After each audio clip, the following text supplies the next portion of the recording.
নমস্কার, অ্যাস্ট্রোইজডমে সবাইকে স্বাগতম। কর্কট রাশির জাতক জাতিকাদের জন্য বিশেষ প্রেম ও বিবাহিত জীবনের পূর্বাভাসমূলক এই ভিডিওতে আপনি যদি কর্কট রাশির অন্তর্ভুক্ত হন এবং জানতে চান মে মাসে 21 থেকে 27 তারিখ পর্যন্ত আপনার ব্যক্তিগত সম্পর্ক, ভালোবাসার সংযোগ এবং দাম্পত্য জীবনে কি কি পরিবর্তন বা চ্যালেঞ্জ আসতে চলেছে, তাহলে এই ভিডিওটি একেবারেই আপনার জন্য। আপনি যদি অবিবাহিত হন, প্রেম করছেন বা বিবাহিত, প্রত্যেকেরই জন্যই রয়েছে এই ভিডিওটি গুরুত্বপূর্ণ বার্তা। চলুন শুরু করা যাক আজকের গুরুত্বপূর্ণ আলোচনা। প্রথমত, অবিবাহিতদের প্রেম জীবন নিয়ে যদি আলোকপাত করি, যারা কর্কট রাশির অবিবাহিত জাতক জাতিকা, এই সপ্তাহটি আপনাদের জন্য আত্মসমালোচনা ও বিশ্রামের সময়।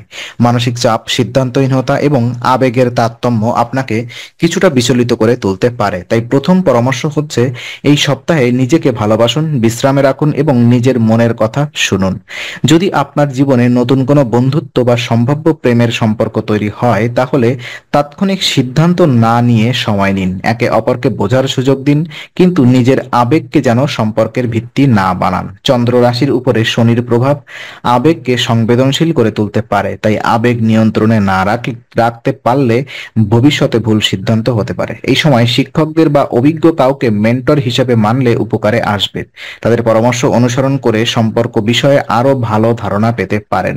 সামাজিক ও পারিবারিক অনুষ্ঠানে অংশগ্রহণ করলে মানসিক চাপ কমবে। একই সঙ্গে নতুন সম্পর্কের সম্ভাবনাও তৈরি হতে পারে, তবে সেখানে আপনাকে সচেতন থাকতে হবে যাতে আপনার আবেগ বা অতীতের কোনো অভিজ্ঞতা বর্তমানের সম্ভাবনাকে নষ্ট না করে। সব মিলিয়ে এই সপ্তাহে নিজের ভালো থাকাকে প্রাধান্য দিন, তাড়াহুড়ো নয়। ধৈর্য এবং আত্মবিশ্বাস নিয়ে সামনের পথ বেছে নিন। প্রেম জীবন নিয়ে যদি আলোকপাত করি, যারা প্রেম করছেন তাদের জন্য এই সপ্তাহে বার্তা খুবই স্পষ্ট। ভালোবাসা মানে বোঝাপড়া, আর বোঝাপড়া মানে ধৈর্য।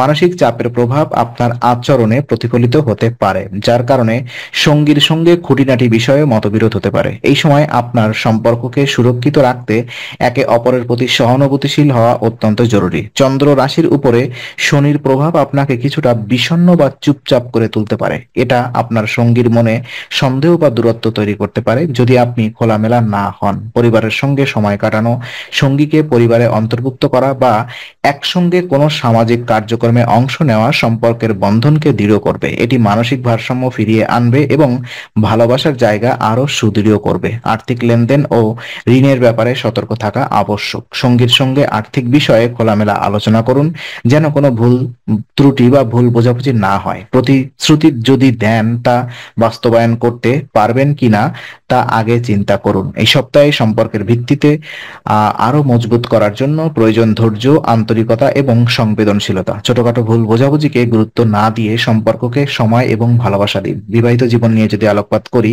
তো বিবাহিত জাতক জাতিকাদের জন্য এই সপ্তাহে পরিবার ও দাম্পত্য জীবনে সমঝোতা ও যত্নের বার্তা বহন করছে। পরিবারের সামাজিক কার্যকলাপে সক্রিয়ভাবে অংশগ্রহণ করলে স্বামী স্ত্রীর সম্পর্কেও ইতিবাচক পরিবর্তন আসবে। পারস্পরিক বোঝাপড়া এবং খোলামেলা আলোচনার মাধ্যমে বিবাহিত জীবন হয়ে উঠবে আরো সৌন্দর্যপূর্ণ। স্বাস্থ্যের প্রতি এই সপ্তাহে বাড়তি মনোযোগ দেওয়া জরুরি। মানসিক চাপ, ঘুমের অভাব বা অতিরিক্ত কাজ আপনার ব্যবহারে প্রভাব ফেলতে পারে, যা স্বামী স্ত্রীর সম্পর্ককে ক্ষতিগ্রস্ত করতে পারে। তাই শারীরিক ও মানসিক বিশ্রামের সময় বের করা অত্যন্ত প্রয়োজন। সন্তান বা পরিবারের বড়দের সঙ্গে সম্পর্কের দিকেও নজর দিন।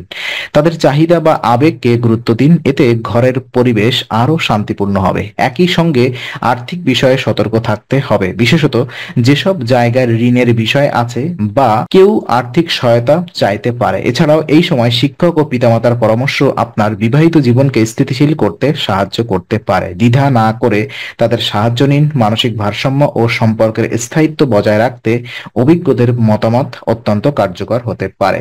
তো সবশেষে আমি এটাই বলতে চাই, এই সপ্তাহে সম্পর্ককে মজবুত করতে চাইলে যতটা সম্ভব সংযম, ধৈর্য এবং পারস্পরিক শ্রদ্ধাকে গুরুত্ব দিন। কিছু করণীয় এবং উপায় আমি আপনাদেরকে বলতে চাই।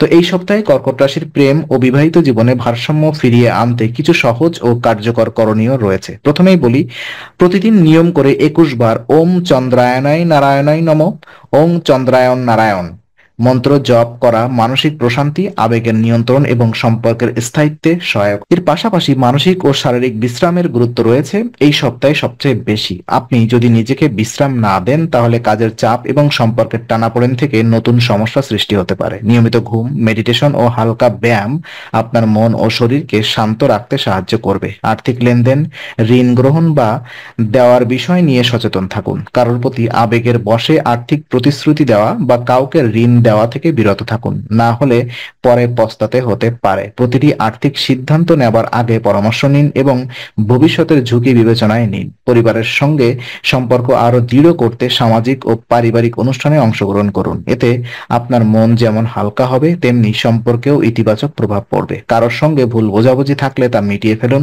সবচেয়ে গুরুত্বপূর্ণ, নিজের মনের ভয় বা সংশয় ঝেড়ে ফেলুন। শিক্ষকদের বা মেন্টরদের পরামর্শ নিলে শুধু সম্পর্ক নয়, পুরো জীবনেই আপনি স্থিতিশীলতা আনতে পারবেন। তো আজকে আলোচনা আমরা এখানেই ইতি করছি।